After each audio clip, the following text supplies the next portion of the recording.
So was there anything in Module 2 that you still, would like a little bit more help on? Remember that we talked about systems of equations, being able to solve them by substitution or elimination.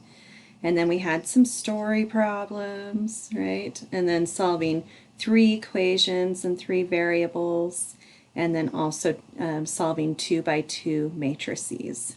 So there's I would like some extra help with matrices, just going through maybe 1 or 2 more examples. I think I'm starting to get it, but it's not fully cemented in my brain yet. I know, and it really is that is the way it is with matrices, I think, for sure. I know a lot of students have been like, oh, it's just so different. But so let's just do these 2 over here, where it says example 1 and example 2. I'm just going to write them down over here though. So this is going to be from the module 2 review. Okay, and the problems up with matrices. All right, so the first one, all right, so if I write this, I'm just going to start writing it down in the augmented matrix form. And remember also on the homework, there were some people that were like, it just asks for you to write your answer, or not your answer, write the question as an augmented matrix, and you don't even have to solve it. So there's a couple of questions where it's just trying to make sure that you know how to write it down as an augmented matrix. And so you just put all the numbers in, right? So we'd have 1, 2, 3, and -1. And then over on the other side, I have 11 and 5. All right, so if it asks for just to write the equations as an augmented matrix, that's all you're going to do. Okay, but then some of them say that they want you to solve them. And so remember, we talked about this little mapping, right, where we want to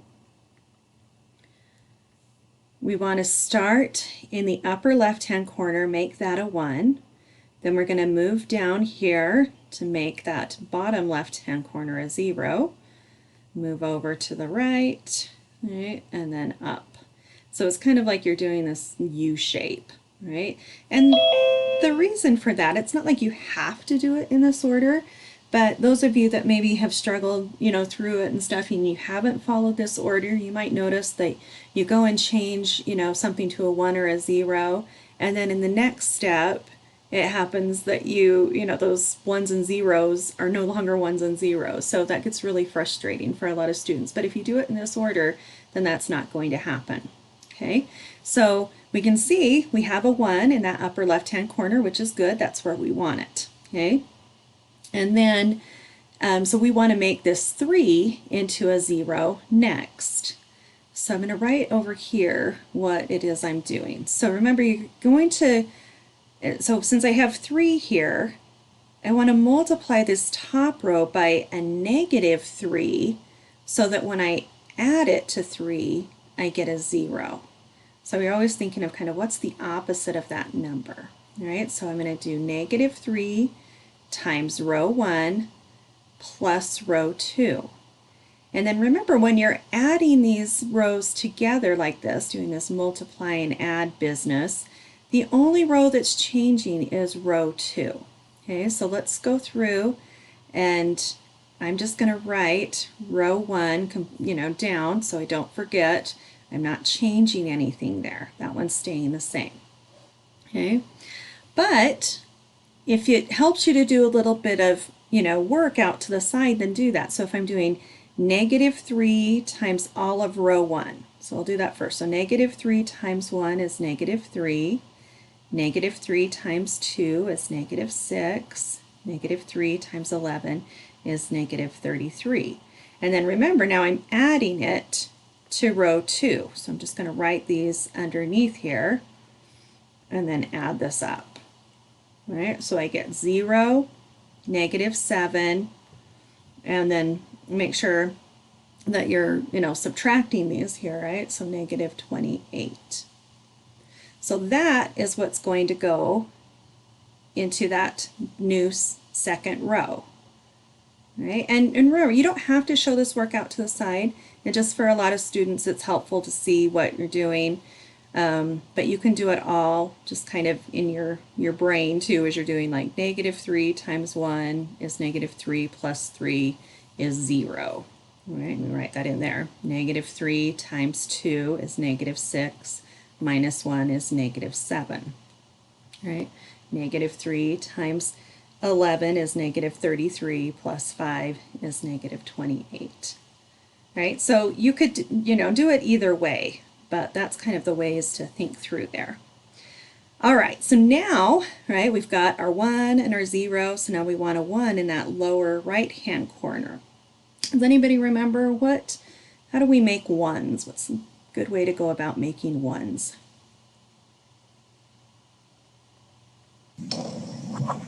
You multiply it by the reciprocal? Yeah, let's multiply that row by the reciprocal, right? So the reciprocal is going to be -1/7, right? If it's negative, it still has to stay negative.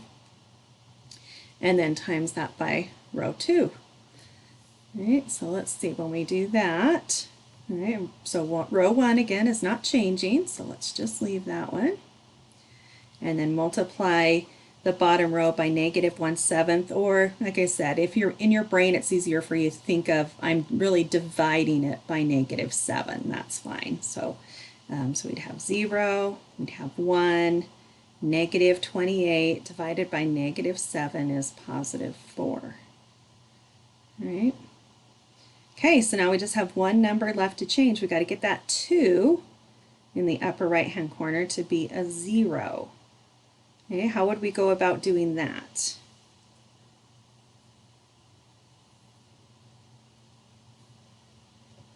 How do we make zeros?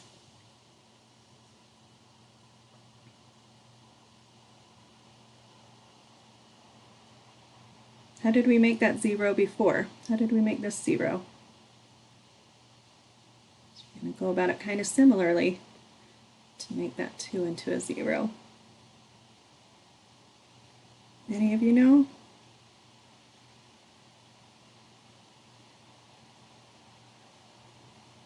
Okay, so I want you to think, if you're getting stuck kind of in this part, right? So notice that there's a 1 here, right? And so we want to multiply that 1 by the opposite of this number. So that means I want to multiply it by a -2, which means I need to multiply the whole row by -2, right? So -2 times row 2, but then I'm going to add it to row 1, right? Because -2 plus 2 gives me a 0. So plus row 1. Okay, so again, row 1 is the row that's changing this time. Right, so my bottom row is staying. So let's put that in. So I've got 0, 1, and 4. And now I need to change my top row by doing this. So again, I can kind of do the workout to the side here, or just, do it in your head. I'll show the workout though. So if I take -2 and multiply it by row 2, right, then that's going to give me 0. Then -2 times 1 is -2. -2 times 4 is -8. And then I'm adding row 1 to it. So 1, 2, 11. I'm adding these up. All right, so I get 1, 0, and 3. And so that's what's going to go in here. Is the 1, 0, and 3. And so now that I have it in this, I have the 1s and 0s over here where they need to be.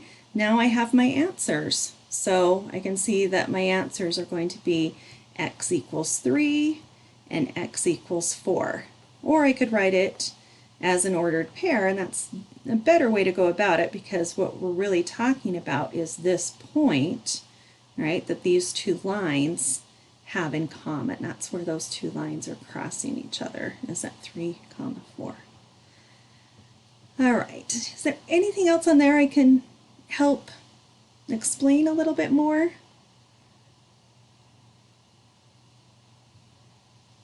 Do you guys want to look at the other one there? Should we do one more with the matrix? Can we do one that has a number that's not a 1 in the upper left-hand corner? Sure. So we have to figure out how to get that 1 in the Yeah, upper you left, bet. because I think that's where I was getting stuck. So remember that when you're trying to make ones, right, multiplying by the reciprocal is always a good idea, or you could like switch rows or something like that, which is also, could be a good idea for this. Let's see. And when you switch rows, do you have to switch it back at the end? Nope. Oh. Nope. You can switch any rows with each other. You just can't switch columns. Right? But rows you can always switch with each other. Let's see here. I'm trying to see a lot of these questions have them with the ones, so trying to see.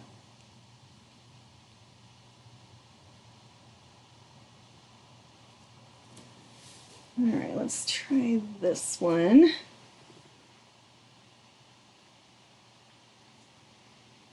So I'll just put here solve using matrices.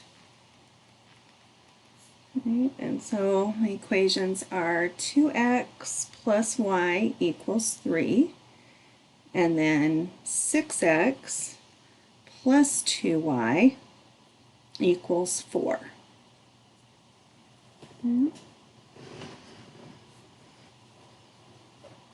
All right, so with this, all right, we can go ahead and set that up in matrix form. So we have 2, 1, 3, and then 6, 2, 4. So make sure, remember that when you're doing matrices, right, you have to make sure your x's are lined up in a column, your y's are lined up in a column, and then your whole numbers are over here, right? Okay, so, you can kind of, look at this and say, all right, well, what do you think would be a good idea? How could we remember we want to get a 1 in that upper left-hand corner. So what ideas do you have there to do that? You would multiply it by 1/2. Yep, you can multiply it by 1/2. And that is going to give you some fractions there. Yeah. But sometimes you're going to be able to get rid of those fractions too, throughout it. So let's go ahead and do that so we can get a 1 here, and then we'll see what happens. Right? So oftentimes when it's harder to get that 1 in the upper right hand corner, you might be dealing with fractions. But okay, so if I multiply everything by 1/2, that's going to give me 1, 1/2, and then 3/2. Okay, now I want to get that 6 to be a 0. Right? Whoops, I'm going to just do it one step at a time. Sorry, sometimes I do more than one step on each matrix, but I'm going to just do it one step at a time here so everybody's together. All right, so then now how do I get this 6 to be a 0?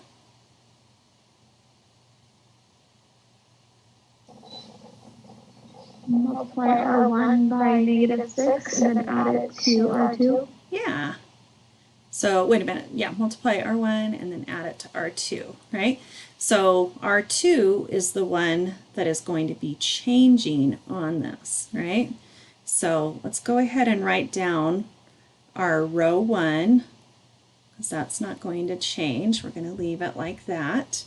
But row 2, what we're adding to, is changing. Okay. All right, so let's look at this.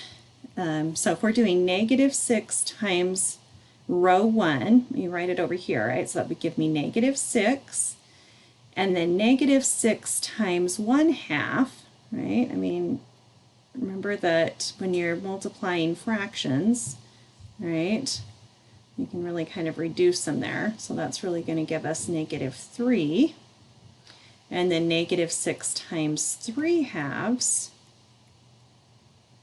right, then that will be -9. Go like this, hopefully.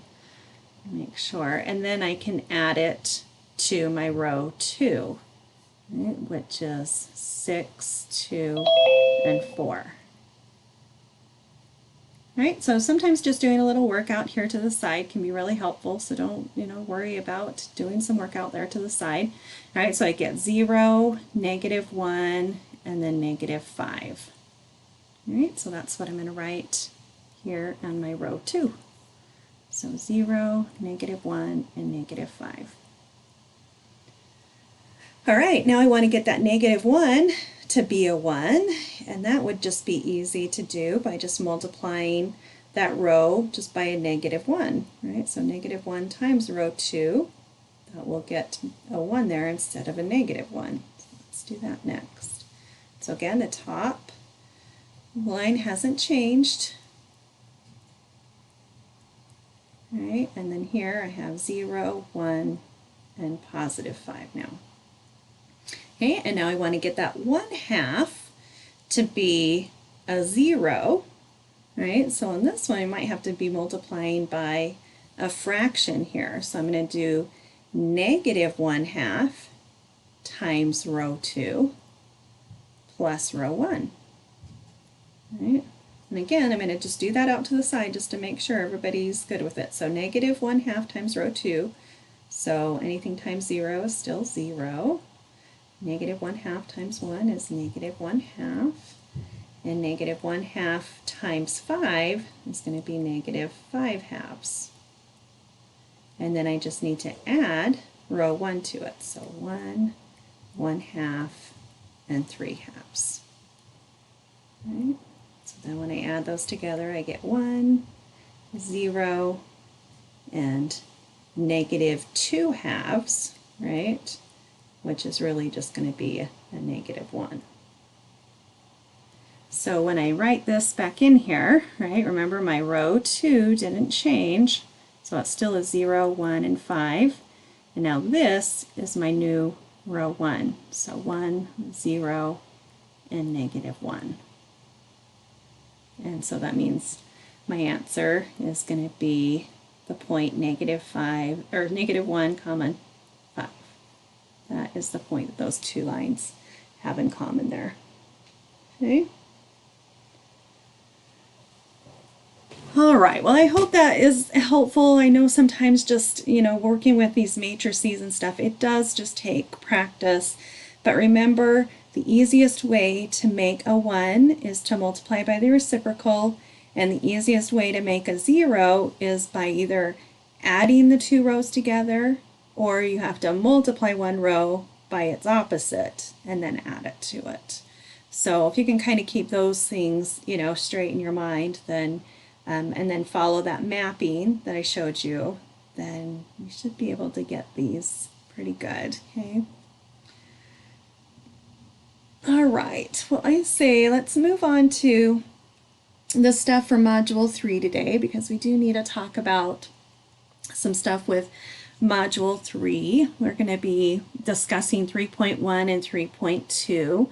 And also remember that I did send out a message this morning, and I also sent out 2 different announcements. So I know if you're watching this after, if you haven't had power or whatever, please make sure that you check for those things. And if you're having any, issues and stuff like that, please reach out to me so that I can help you with that. Okay, because tonight is when all of the stuff for Module 2 is supposed to be due. Remember, it was supposed to be due on Sunday, and then I said I'll give you through the weekend to get that done. And so it is supposed to be due tonight at midnight. So anyway, if you're struggling with power issues or whatever, please reach out to me and let me know what's going on with you so that I can help make some arrangements there for you. Okay. All right, but let's look in. So we're going to be talking about inequalities in this Module 3, and understanding interval notation that we talked about already is going to be something that's going to keep coming back. And in this chapter, we're going to be talking a lot about some interval notation. And so if you're still struggling with understanding how to write interval notation or write inequality notation, oh my goodness, sorry, then please reach out to me individually. Let me help you with that. I did post a video about interval notation in the announcements also last week, so that would be a good thing to make sure that you look at also. Okay, but in 3.1, we're going to be talking about inequalities and applications with inequalities.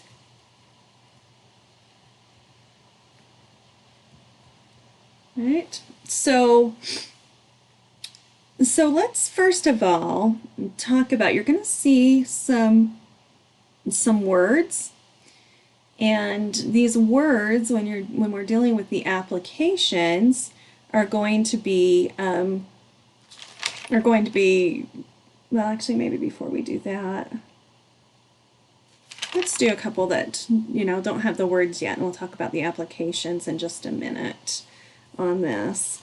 So remember, on some of these, we're going to be solving these inequalities. So let me do just an example here. We can kind of talk about this. So I want you to solve, graph, and write your answer in interval notation.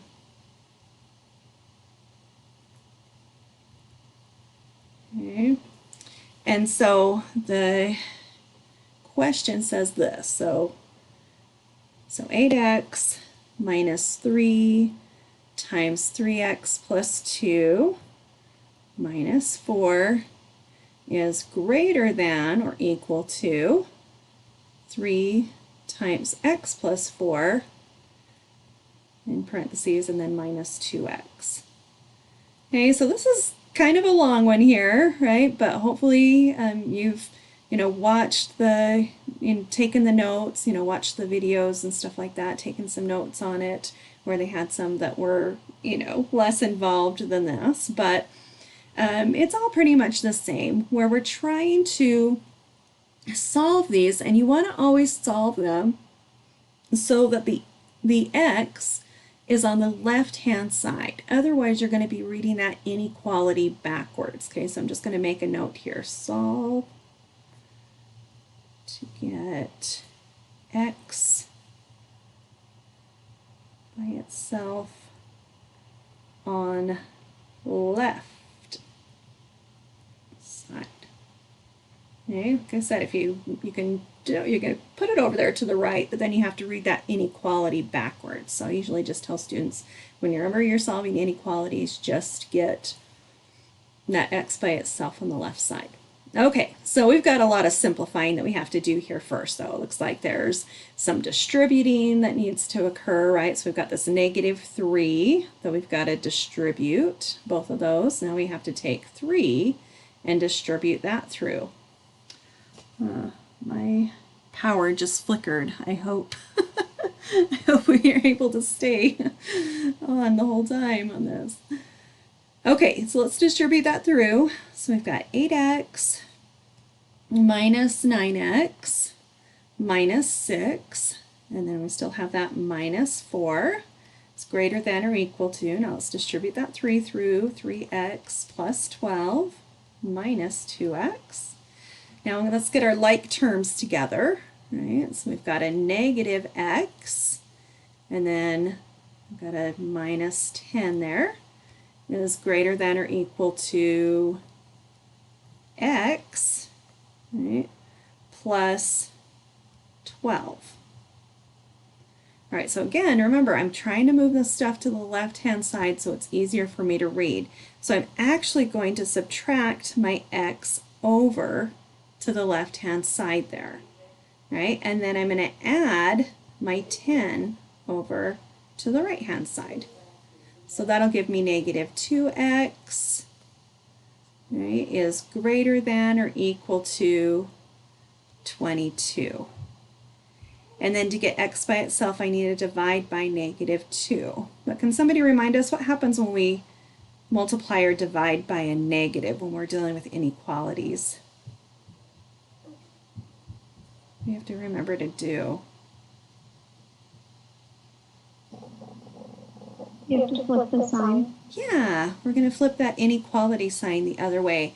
And I would say that's probably one of the things that, one of the most common mistakes that I see happen on these is when we are multiplying or dividing by a negative, people forget to flip that, right? So we have x is, I'm going to even change the color of it just to make sure it's really clear, right? I changed that, right? X is less than or equal to negative 11.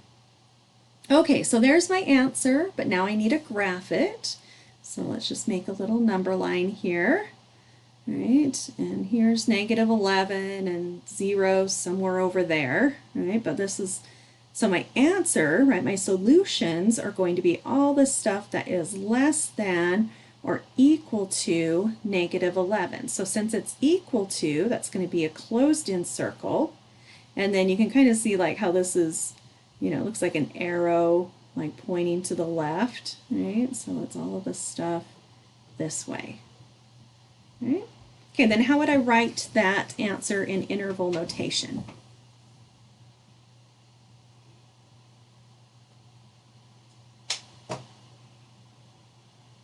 Remember, you're looking at it from left to right. So how far left is that going to go?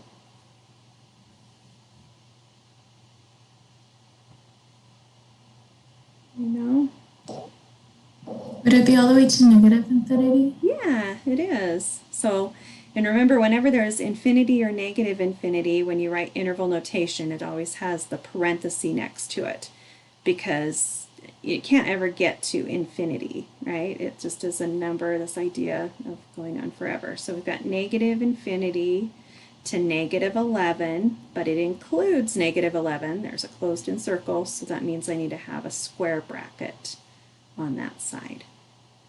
Okay, and so that would be my answer, right? So make sure you're looking on your homework. It might ask you to solve graph, write it in interval notation, right?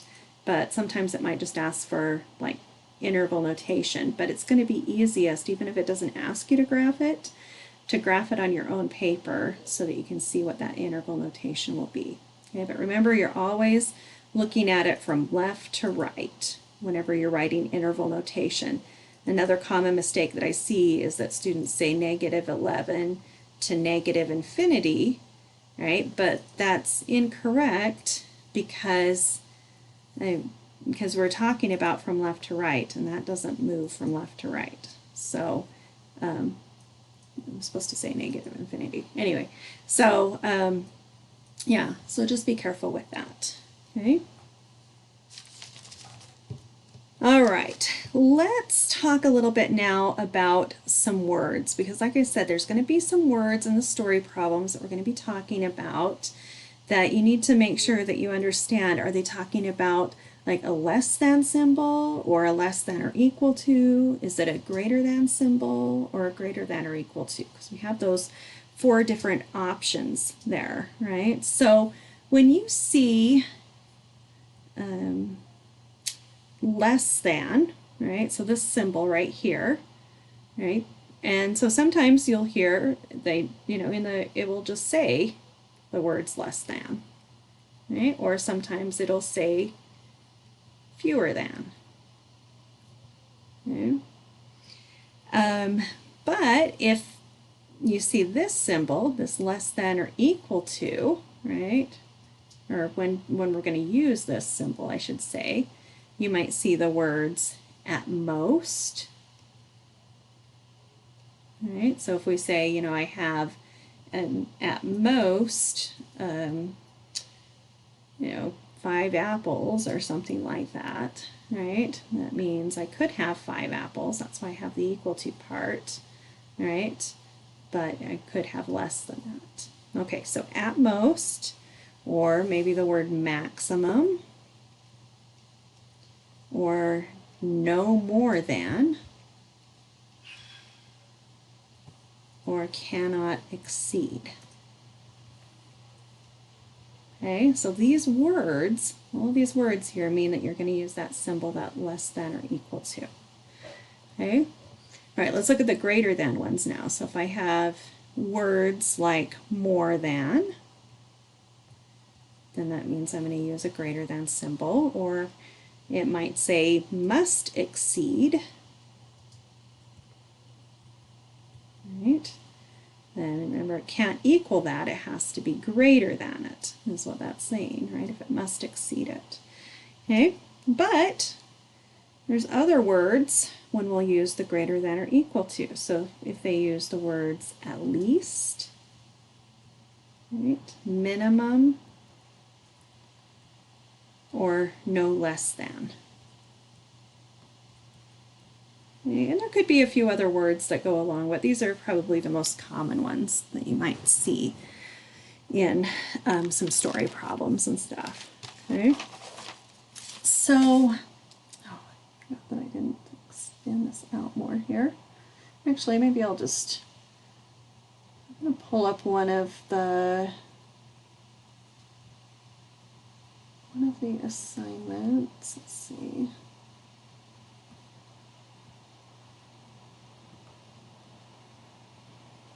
Oops, that's not what I want it to do.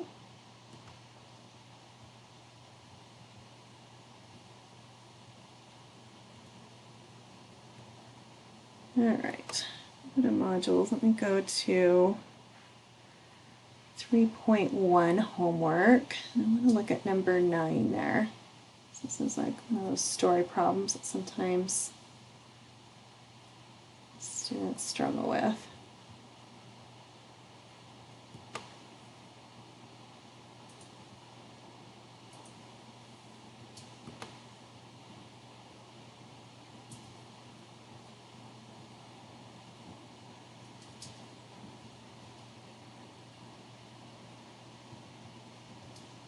All right, let's look at number 9. Okay, so it says, we are planning a reception for our daughter. The hall that we are renting charges an $80 cleanup fee. In addition to the cleanup fee, they charge $12 per guest for food and drinks. If we have $4,000 available, what is the maximum number of guests we can invite without going over budget? Okay, so what do you guys think here about trying to get this set up? So first of all, right, we got to, think about, let me write this down. So this is 3.1 homework number 9.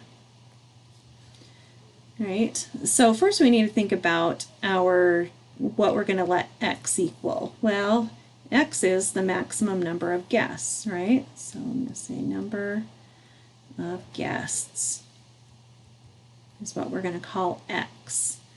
So how could we set this up? Does anybody have an idea of how we might set this up?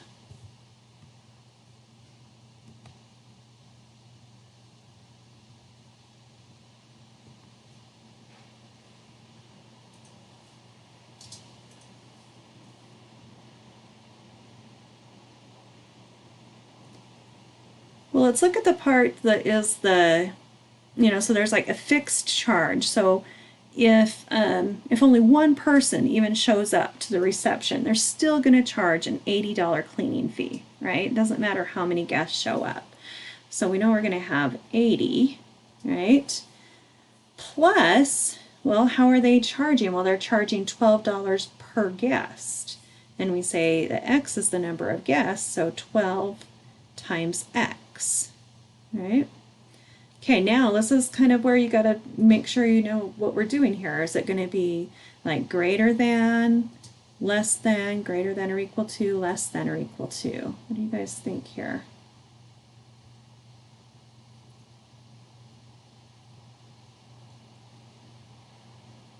Come on, guys, where are you? I know there's only a few of you, but I'd love to hear from you.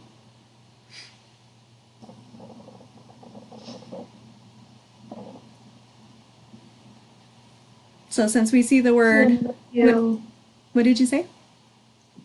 You would do the greater than or equal to, or less than or equal to, because you can't exceed the $4,000. Right, right. We cannot exceed. It says it's a maximum, right? So we're kind of looking for these keywords here, right? And that's what it's saying. So we want to use this symbol, right? So it cannot exceed $4,000, right? And then we'll go ahead and solve that for X. So go ahead and take a minute, solve that for X and see what you come up with.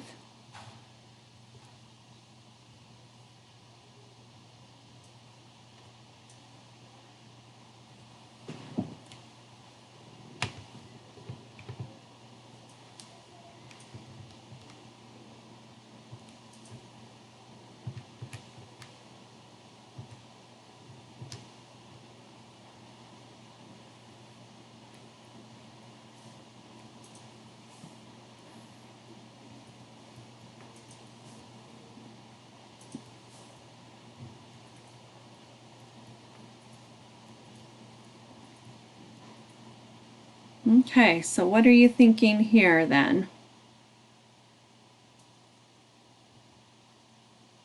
What did you guys come up with?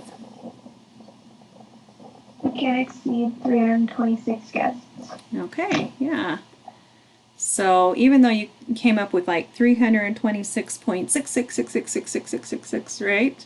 But if we, rounded that up to 327, that wouldn't be good, right? Because if you tried putting that back in here, if we did 327, right, times 12, and then plus 80, you get $4,004, right? So it puts us over that $4,000 budget. So if they really have to stick to that, no more than that, then only 326 people. So after you write this out, like I just want to make sure, use labels and stuff. Make sure when you're doing the written quizzes, make sure you're writing things out there. So something like no more than 326 guests or something like that, all right? Or a maximum of 326 guests, something like that. Okay? So just make sure you're thinking about, what is the variable cost, right? So that's like the, when it says, $12 per guest, right? That's what you're going to be putting your X next to. And then there's always going to be a fixed cost on these, and that's always going to be added in. It doesn't matter how many guests there are. Okay? And then you'll just need to decide, all right, do I need greater than, less than, greater than or equal to, less than or equal to on that.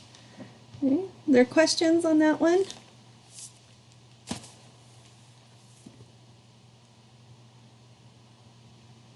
Okay. Let's go ahead and move on to 3.2 then. So 3.2, we're going to be talking about something called union and intersection. Right, of inequalities still is what we're going to be dealing with.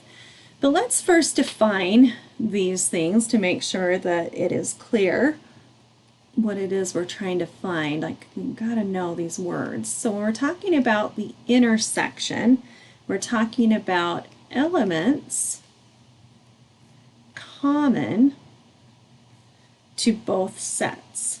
Whoops.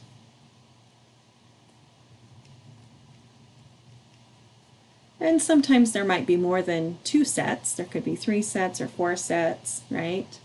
But so like if you're talking about, a Venn diagram or something, you see these in, other places besides math, right? But the part that they have in common is this part where they overlap there, right? So that would be our intersection. And then also we're going to be, you'll see this word and. And so when you see the word and, that's telling you that we're going to be doing the intersection between those two inequalities. Right? And then the other word, union, right, that we're going to be dealing with is where we have a set of elements, or a set of all elements, I should say, that are in both A and B.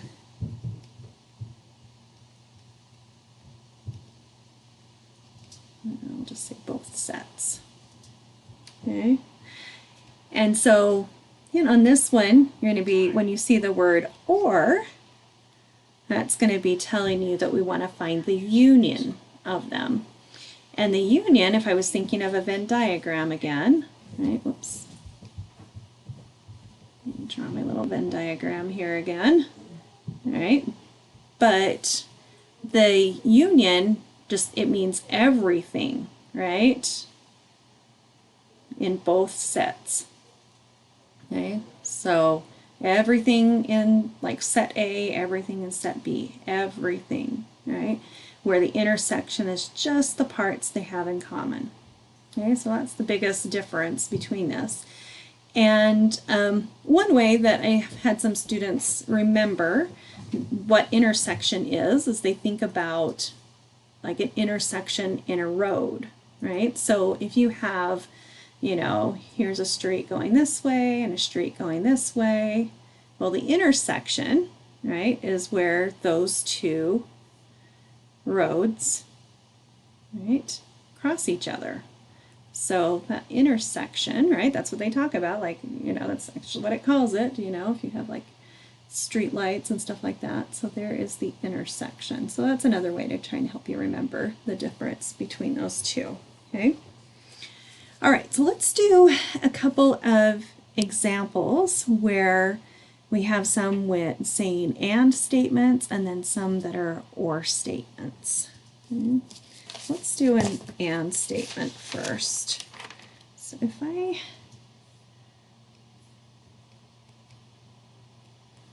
ask you to solve, graph, and write your answer in interval notation.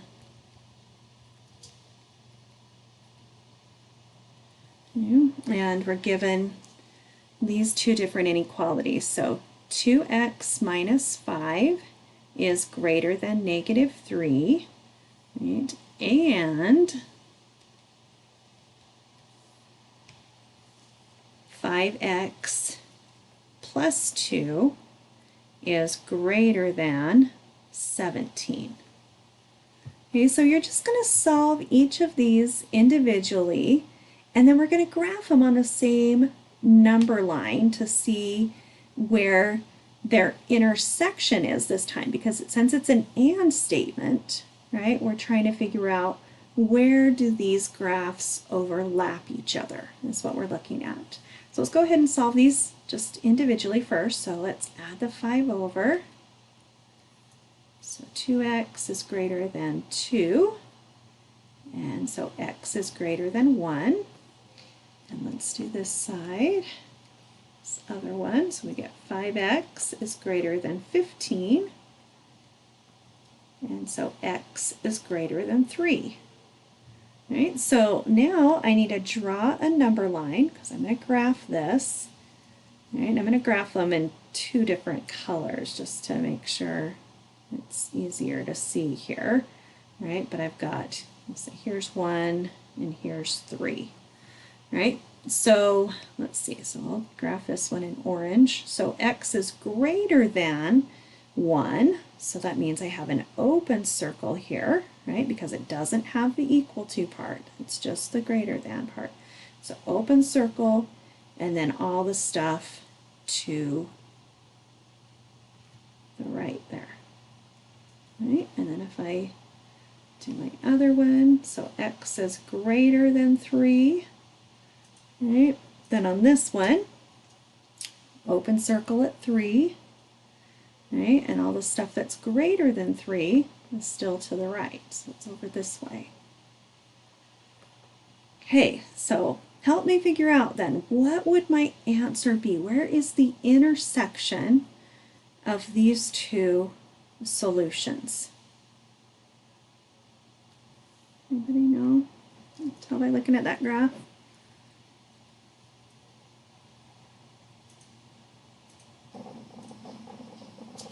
Would it be 3 to infinity? Yeah, and it's not going to include 3, right? So it'll be parenthesis 3 to positive infinity parenthesis. Right? Does everybody see that? Because that's where it's overlapping.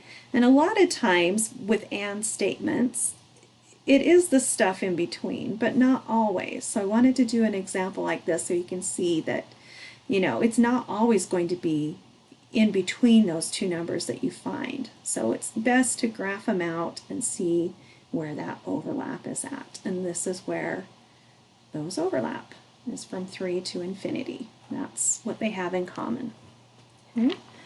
Questions on that one? Can I help clarify there?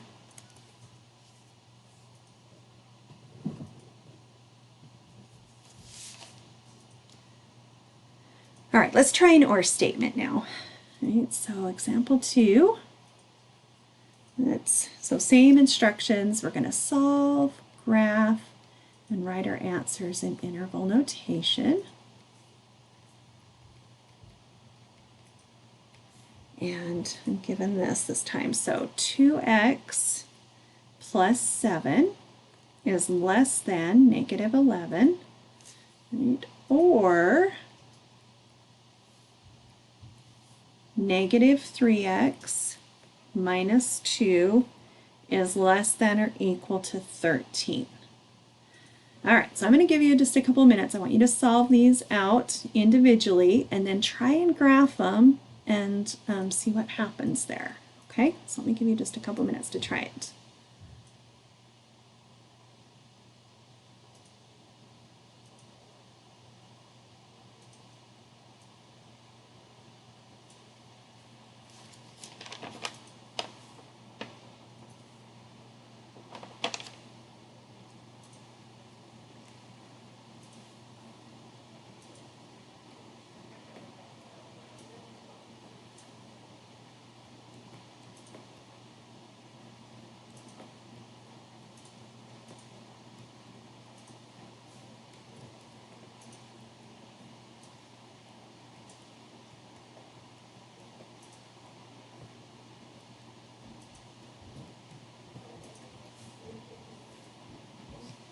Person that's buying the house for income?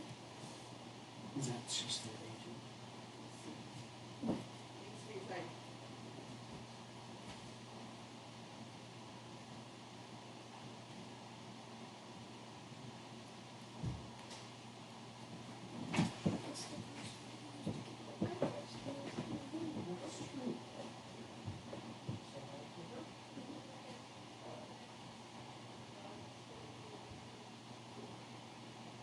All right, so let's see if this is what you guys came up with, right? So we've got x is less than negative 9, or x is greater than or equal to negative 5. Notice that our inequality sign had to flip the other direction, so make sure that you have that first, right? So let's graph this one in orange, right? So I have less than negative 9, so open circle at negative 9, and all the stuff to the left of it. And then my other one, I'm going to graph in this blue. So x is greater than or equal to negative 5, so that means a closed in circle there, right? And then I want the stuff that's greater than it, so that's all the stuff to the right. Okay? And then when I write this answer down, right, remember it's an or statement. And so with this one, right, I'm not looking for where it's overlapping. If it was an and statement and I came up with this, then my answer would be no solution, because there isn't a place where these two graphs would overlap each other. So that could happen. You could come up with a no solution. That's only if this said and instead of or, right? But or, we're saying we want all this stuff in the the orange graph and all the stuff in the blue graph, right? So both of those. So when I write my answer down, again, I'm looking at left to right. So negative infinity to negative 9, but it doesn't include negative 9, so I'm going to put a parenthesis there. And then to show that I have more to my answer, then I'm going to put this little u in here to mean union. So I want this stuff, but also a square bracket because it includes negative 5, and then to positive infinity. So that would be the way I'd want to write my answer in interval notation on this one. Okay. Questions on that?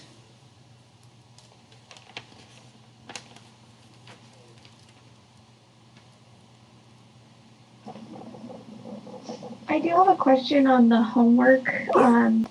Question 5 for 3.2, the last two parts, so the last two graphs, Okay. I struggled with the most, just trying to write out the inequality notation. I was Okay. able to do the interval notation, but not the inequality notation.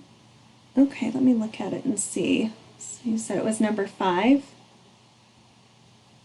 Is that what you said? Yeah. Number 5, okay. 3.2 homework, number 5.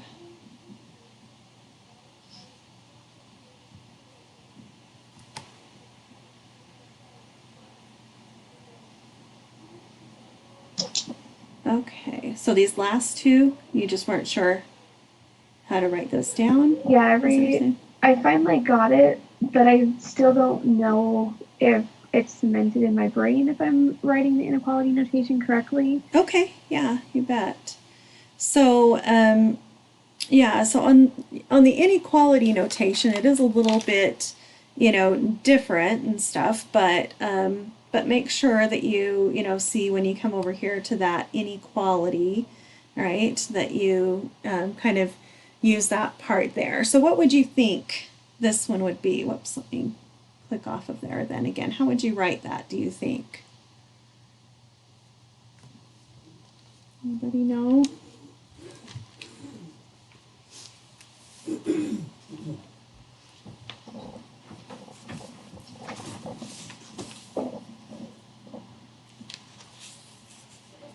Did you have an idea, Jessica? I think it was writing it -3 is less than x. So we'd want to have it the other way. Oh no, sorry, x is less than -3. Right. So x is less than, right? Since it doesn't have, I hate how it covers those up. Since it doesn't have, it's not a closed-in circle, right? Then we, make sure that we have that, okay? But then also we have what? Then it would be or negative, or x is greater than or equal to -2. Right. X is greater than or equal to -2. Right? Okay. So yeah, that's perfect. That's exactly right. Okay, what about this last one? Because that one does look a little bit weird with that segment over there. It doesn't go, out to infinity. So, and I guess we haven't quite talked about that one yet. So maybe let's do the next example, and then we can kind of talk about what that means when you have something with that little segment in there, how you write that in inequality notation. Okay, so let's do this next example, and then we'll go and do that one. Might make a little bit more sense. All right, so when you see something like, actually maybe I'll just not do the example quite yet. Let me just write a few things down here. So if you see something like this, -40 is less than x, which is less than 50, right? So this actually reads as x is between -40 and 50, right? And then if we have -40 is less than or equal to x, which is less than or equal to 50, that's x is between -40 and 50 and inclusive. That just means that it includes, right, those different endpoints also, okay? So it's inclusive. All right, so make sure you kind of see the difference between those, but that's how we write things when they're kind of in these little segments and stuff. So sometimes we have to solve to get x by itself in the middle, but these guys here are always and statements. If you see something like these, Okay, these are and statements if it's written in this way. So they can never be an or statement. All right, so meaning you are always finding the intersection, right, when it's written in this way. Okay, they're called tripartite inequalities because there's 3 different parts to it. Okay, all right, so let's look at one where we have to do kind of the same thing where we're going to solve, graph, and write our answer in interval notation.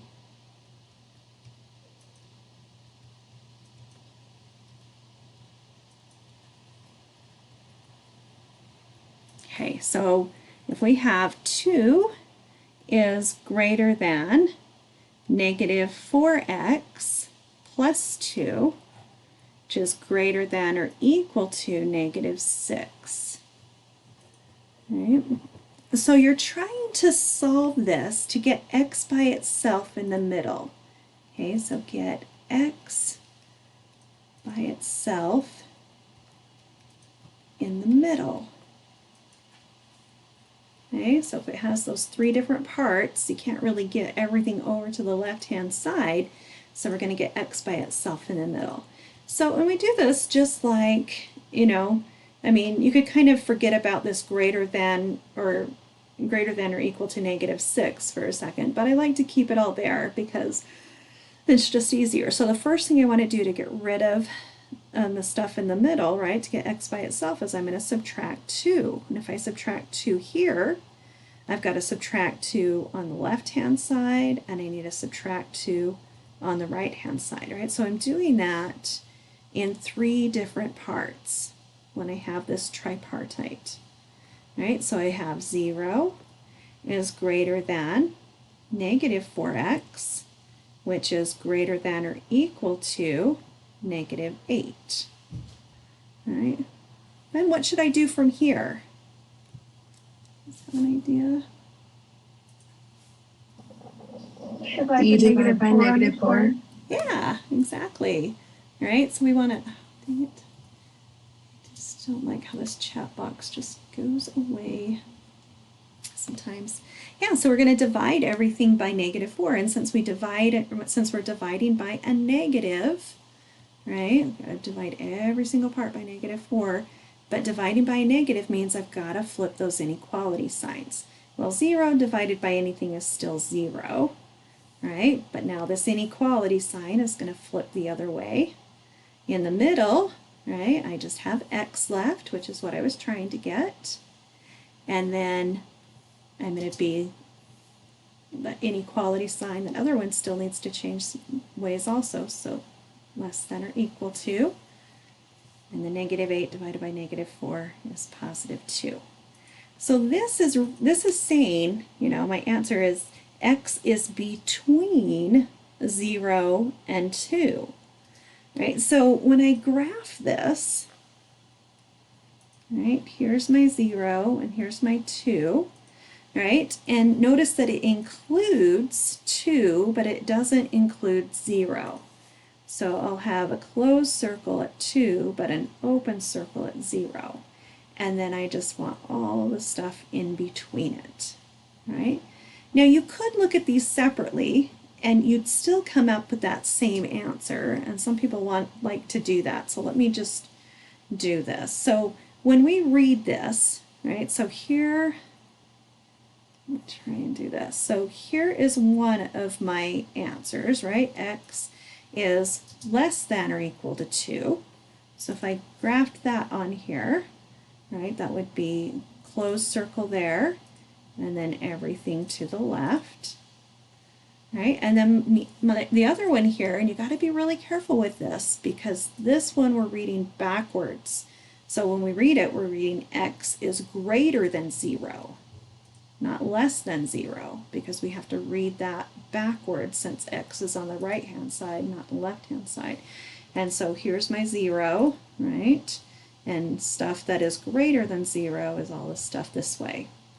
And so you can see that since, right, it's a tripartite, we want the intersection, and so that would be all the stuff between 0, and 2, but including 2.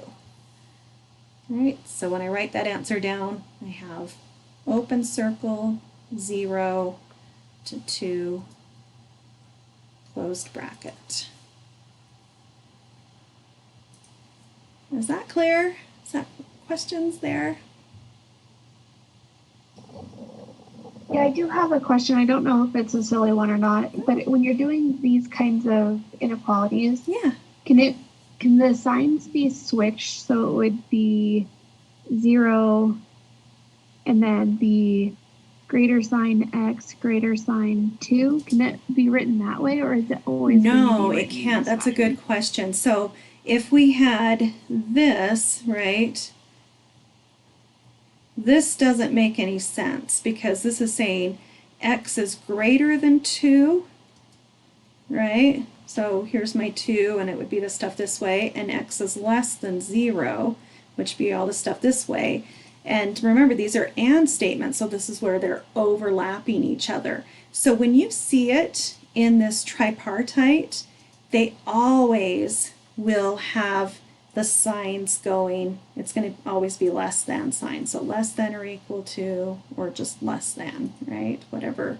I guess I Okay, have I those think that's where backwards. I was struggling with that last graph, is I kept putting the greater than Yeah, so instead of the less than let's symbol. do this one then. So let's try and oops, so hard to see. So right, we're going to have x is everything less than -1. So that one's pretty straightforward, right? X is less than -1.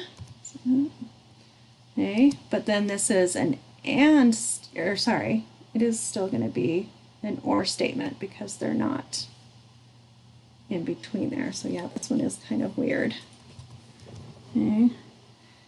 And then what would my inequality be here then on that other one? The one that's written pretty close to what you have, it would be 0 Yeah. less than x less than 2. Yeah. Right? So they just don't have the equal to parts, right? But x is in between 0 and 2. So that's how you'd want to write that other one, right? So, and again, you have to make sure you're writing it from, smallest to biggest, like from left to right. Right? It's always the way that's written. So 0, and then the less than symbol, right? X, and then less than 2. Okay? And so yeah, that's how you would write those. That helps so much. I was so confused with that one. Yeah, Thank no, you. that one is a weird one for sure. I will give that to you. That is crazy. So, yeah, but hopefully it's just, I want to make sure that we really see, like when you see a graph like that, right, we're just talking about how x is in between two different numbers. And you're exactly right. We have to make sure that those are both going to be less than symbols in order to say it's in between it. Otherwise, it's going to be going out from it. So, good job on that. I'm glad you thought about that. All right. I'm probably just going to do 2 more examples, and then I think we're just going to quit for today just because I know that just a lot of people weren't able to come. And then next time we'll talk more about the car comparison project. I wanted to do that today, but I feel like it's going to be better to wait on that and do that when more people are here. So we'll just kind of have a shortened class today, but hopefully, it'll make sense to you and you can do this. But let's just do 2 more examples here. So I don't know where we were at. Example 4. So I want you to, I'm going to write both of these down, and then I want you guys to try and do both of them and see if you get stuck anywhere, okay? So same directions, I want you to solve graph and write your answer in interval notation. Okay, and for the first one, x plus 3 is less than or equal to -1, or x plus 3 is greater than -2. Okay, and then the other one is 2x minus 1 is greater than 5, and 2 minus 3x is greater than 11. Okay, let me give you just a couple minutes to try those out and see if you get stuck anywhere or if you understand what to do there.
Okay, did any of you graph that first one yet? What happens there?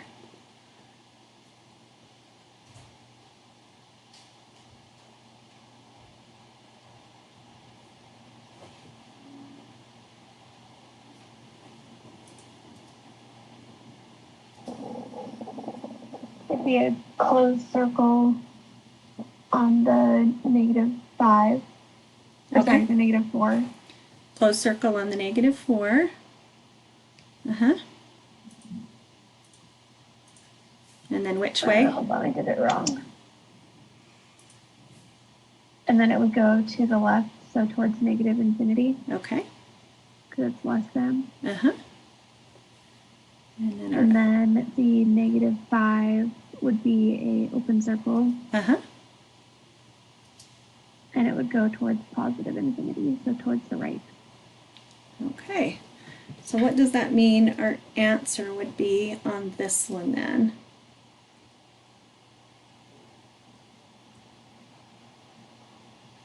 It'd be -infinity to infinity, right? Yeah, it would, because remember, we're looking for the union, right? Not the intersection. If it said and, then it would be the stuff in between -5 and -4. But we're looking for the union, which means everything where it's orange and everything where it's blue, right? So it's everything along here.